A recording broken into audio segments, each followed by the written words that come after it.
¿Qué tal? Mi nombre es Ignacio Sánchez, alumno de Ciencias de los Materiales de la Universidad Tecnológica Nacional. Bueno, hoy le voy a hablar de la difusión y su aplicación en los procesos industriales. Primero que nada, vamos a definir qué es lo que es la difusión. Yo considero, según he estudiado, que la difusión es el fenómeno de transporte de masa por movimiento atómico en el caso de los metales y de cationes y aniones en el caso de las cerámicas iónicas, ¿bien? Y macromoléculas en el caso de los polímeros. Otra definición, como vemos acá en la filmina, mecanismo por el que la materia se transporta a través de la materia, fenómeno de transporte por movimiento atómico. Bueno, existen dos mecanismos principales, la difusión sustitucional y la intersticial.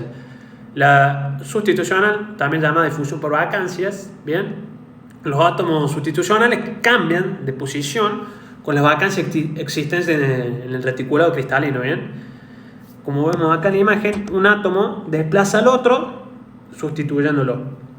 En cambio, la difusión intersticial, aquí los átomos intersticiales migran para posiciones intersticiales adyacentes, no ocupadas del reticulado, ¿no?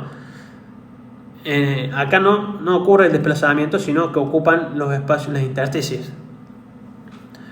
Para que la difusión ocurra, debemos poseer la energía suficiente para romper los enlaces químicos y causar una distorsión en el reticulado cristalino. Bueno, la aplicación de la difusión en los procesos industriales son la sinterización o sinterizado, que básicamente consiste en tener un polvo o del material, luego comprimirlo y luego elevar la temperatura para que ocurra la difusión.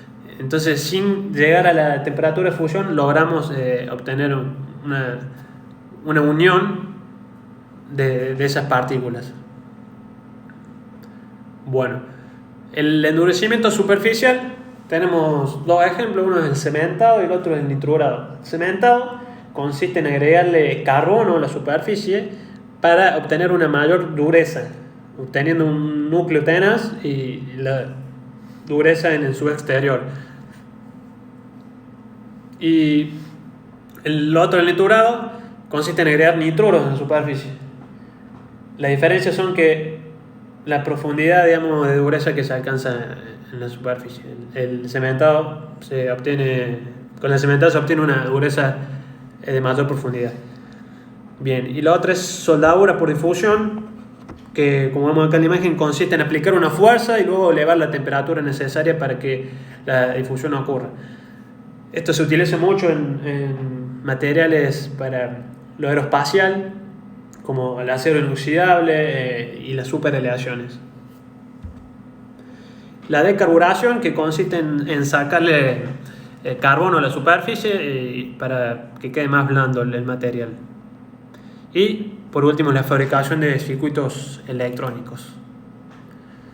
Bueno, vamos a hablar también de un caso específico que se aplica el proceso sinterizado, que yo creo que es una tecnología nueva, que es en el caso de impresión 3D, mediante el sinterizado.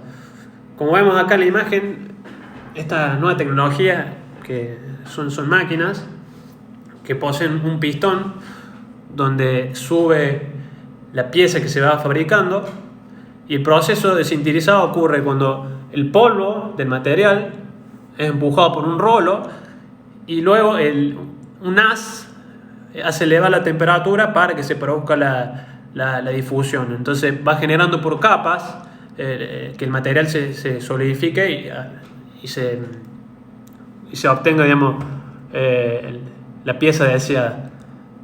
Todo esto ocurre con el proceso de sinterizado.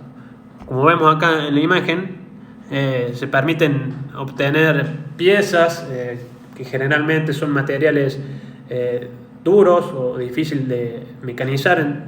Entonces, la ventaja de esta tecnología es que se aprovecha el material, no se tira prácticamente nada de material, y tiene ventajas porque el mecanizado de este material suele ser muy duro. Entonces, el sinterizado es una buena opción.